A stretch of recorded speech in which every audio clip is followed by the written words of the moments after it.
and welcome to another EG Recap. I'm Jack Lindsay, and I have heard your pleas. You wanted indie games? We have got indie games for you. In fact, we have 5, and not just any 5, but 5 indie games handpicked by our very own Jonathan Irwin, all part of his recommendation for what to play near Halloween. And that's like 3 days away. So let's check them out. It's that time of year again, Jonathan says. Halloween draws closer and everyone loves a good scare, right? I freaking love horror. Oh my God, just personally, I saw the movie Aliens when I was in 2nd grade, and it became my favorite movie, and has remained my favorite movie, even now at 33. I grew up on horror. Movies, books, games. We all know the big names, the Resident Evils, the Silent Hills, Outlast, Amnesia, etc. Today I'm bringing you a list of 5 personal indie picks that are great for the Halloween season. All of these games are available on Steam. Coming in at number 5, we've got Daymare 1998. This one is a fairly recent release, and it's one that surprised me, says Mr. Irwin. Daymare 1998 plays out across 3 different perspectives in midst of a viral outbreak that spills out of a lab and into the streets of a small town. Sound familiar? Sound like the setup for Resident Evil 2? Well, that's in large part to the fact that originally Daymare 1998 was going to be a fan-made remake of Resident Evil 2. When Capcom announced it was making an official remake, the project shifted. And while the overall tone aimed to be the same, it tries to be its own game. The game plays out as an over-the-top shoulder survival horror, and every bullet counts. There are a lot of times it's much better to just run away or let your enemy get dangerously close just so you don't waste your shot. The story falls a bit flat, but the developer Invader Studios absolutely nailed the tense, dark atmosphere they were aiming for. Now, I wanted to watch these trailers with you guys, but this one's unavailable. Maybe I can just grab another one from somewhere else. All right, here we go. I can't maximize it because OBS just goes crazy. It cuts it in half, it makes the volume crazy. We're just gonna watch it like this.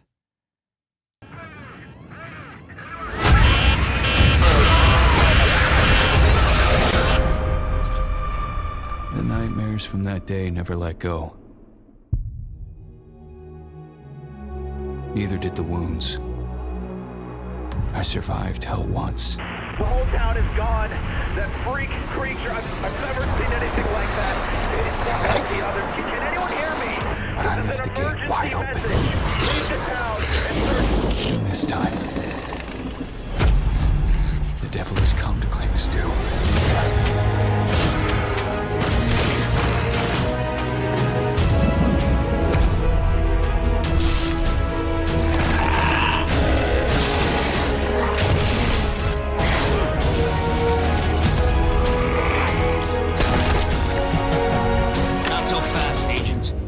You really think you can walk away from this?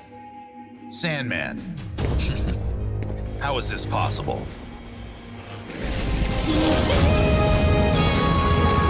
I won't leave another man behind. Not like this.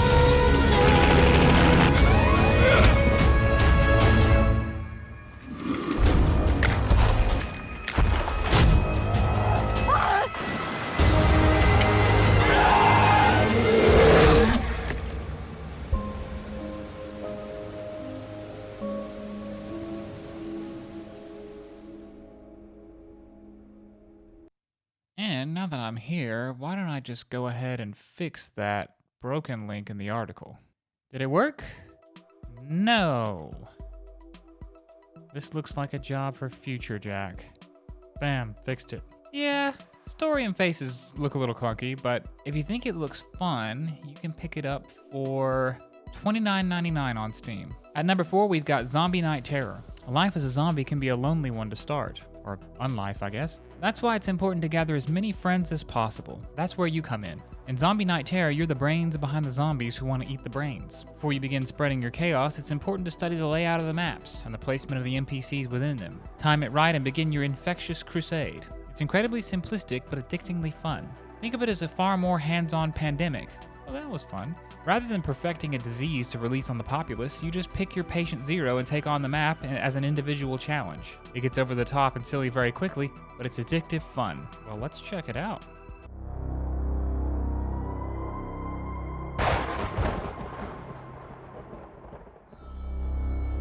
This is Bill. Bill is a regular guy until you change him and turn him into a zombie. Bill now hates crowded places. They're full of mouth breathers. Bill makes the world less crowded. Bill is a hero. Be like Bill. And you give Bill some impressive friends to play with, like the Overlord and the Spitter. With these abominations, you will wreak havoc among the living by defying gravity, by taking steroids, and by blowing shit up. But not all humans are useless meatbags. Some fight back.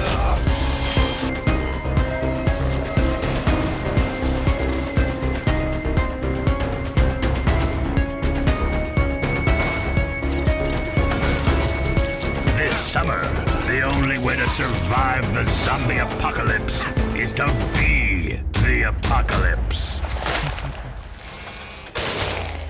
Zombie Night Terror. Out now. Okay, that one was really cool. Let's see how much it's going for. It's on sale right now, 90%. You can get this thing for $1.29. You guys gotta check that out. It's Halloween. You can get this game for not even $1.50. What are you doing? I like that 80s synthesizer piano, like a horror movie, like a campy 80s horror movie preview. That was cool. Well done, Zombie Night Terror team. At number 3, Too Dark. At number at number 3, Too Dark. You see, it's clever like this. From what I've been learning from behind the scenes, working with developers, a lot of times these kind of oddly spelled names like this are for SEO purposes. Like maybe they wanted to name their game Too Dark, but that would never show up on search engines. But this will, kind of like Dark, that puzzle platformer, the black with the really good music, D-A-R-Q, they spelled it. Too Dark is, for some, probably too dark. It deals with some pretty horrifying stuff. You take on the role of a man haunted by his past, a former detective who's trying his best to solve a mystery of child abductions and a string of murders plaguing the city of Gloomywood. Well, with a name like Gloomywood, its art style would normally not be the backdrop for such an unsettling adventure, and yet it feels like a match made in heaven, or rather hell. It's technically a stealth adventure game, but it has some pretty unsettling moments. It's also a game that makes you feel good when you pass a particular set of challenges, which is always good when a game makes you feel your efforts were worth it. Isn't that in most games? Let's check this out. Peggy 18.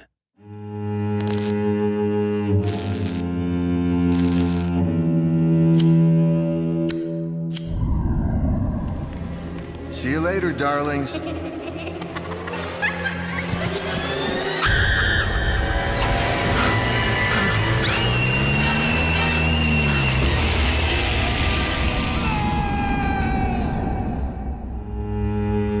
There must be somewhere out there. Those are some tiny pupils. I gotta find them.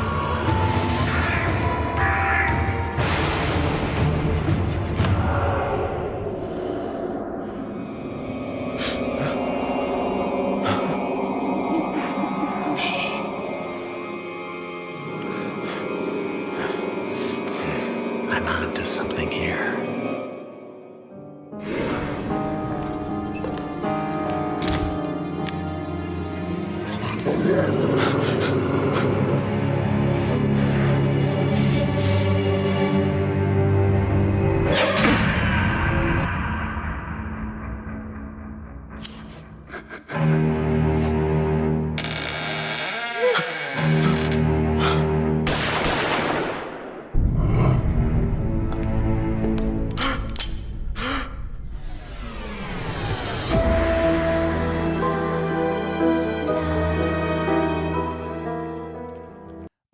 Let's see, how much is this one? $24.99 currently on Steam. Oh, from the creator of Alone in the Dark. Detective horror story? Number 2, The Final Station. Life at the end of the world is a perilous one, but a set of wheels at least gives you the safety net of being mobile, even if that set of wheels happens to be on rails. In The Final Station, you take on the role of a train engineer responsible for the safety of passengers and cargo as you make your way from stop to stop. It expands over 5 chapters, with each chapter ending as you reach a station. On your journey, you'll have to stop periodically for supplies, but it's not just a walk in the park, as many of these places are inhabited by infected denizens who have lost their humanity and now appear as darkness incarnate. Let's check it out.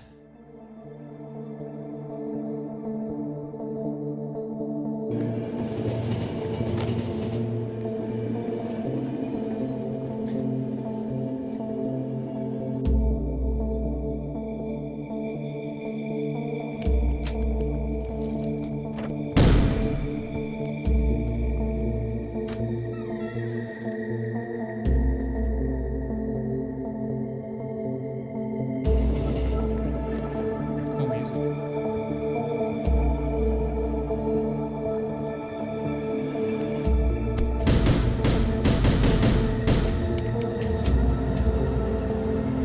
Okay, darkness incarnate was not figurative language.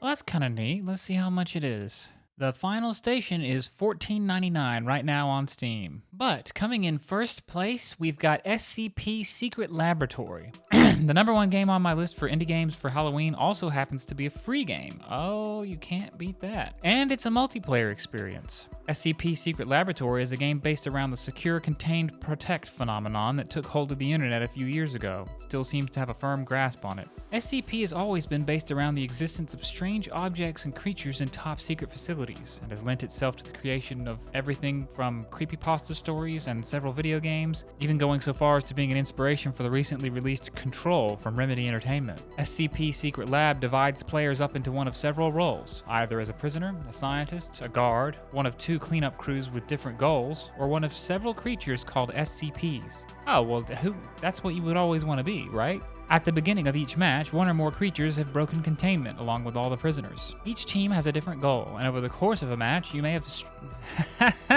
I've tried to say this sentence 4 times.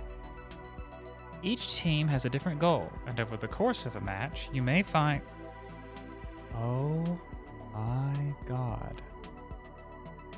Each team has a different goal, and over the course of a match, you may have strained allyship or find yourself running for your life the whole time. Okay, we get back to normalcy now.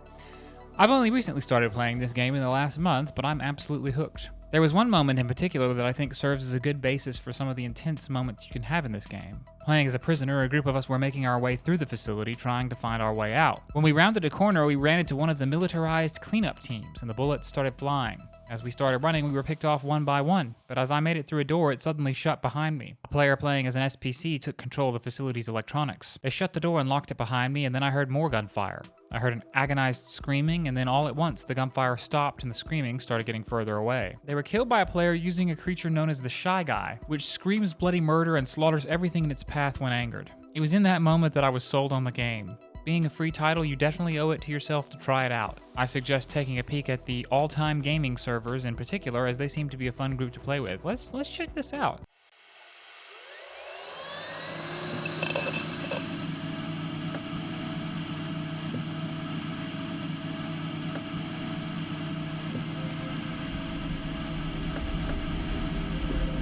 Secure and contained seem kind of...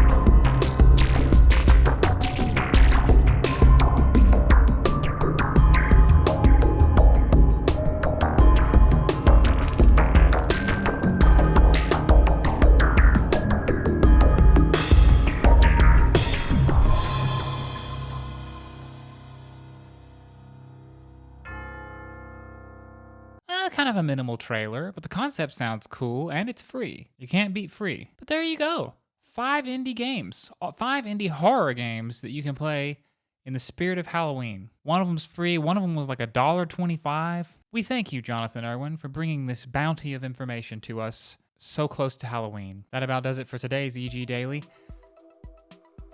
Did I call it an EG Daily in the beginning? You did not. In any case, don't forget to like, comment, share, and subscribe. It helps us grow the channel, which helps us grow the site, which helps us grow our hopes and dreams. I'm Jack Lindsay, and I'll see you next time. Future Jack here. It's come to my attention that some of you think I'm some kind of a character or a bit. No, I'm literally Jack in the future. I'm Jack after the video has been recorded. I edit it. So since I'm my own editor, when I'm recording a video, leaving a note for my editor is leaving a note to me in the future. Therefore, Future Jack. You guys never talk to your future selves? I'm sure some of you have. Some of you have done that thing where you just go, hey, future me, how are you doing? What's going on? And then maybe a few days later, you think, oh, that's right. Hey, past me. No, you never do that? If you've never done that, do it right now. It's fun because you remember in the future the times you've done that in the past. It stacks up the more you do it. Like you do it every few months. I've done it so many times in my life. Hey, future me. I hope you're doing okay. Or who knows? Maybe I'm the only one that does that because I'm just insane. I often think of myself across time as almost different or separate but similar entities in a way. Yeah, it's actually sounding more crazy the more I explain it. But all of you technically have a future Jack. It's just a future whatever your name is. And this is a PSA for you to be good to them because they are wholly reliant upon you. So eat healthy foods and get plenty of exercise. Because technically that's you determining the quality of life of your future self. And if you think of it as a separate person in a way, someone who's in your care, maybe you treat him a little bit better. Also, be sure to criticize past Jack for the trailer volume being too loud compared to his voice. It's the only way he's gonna get better.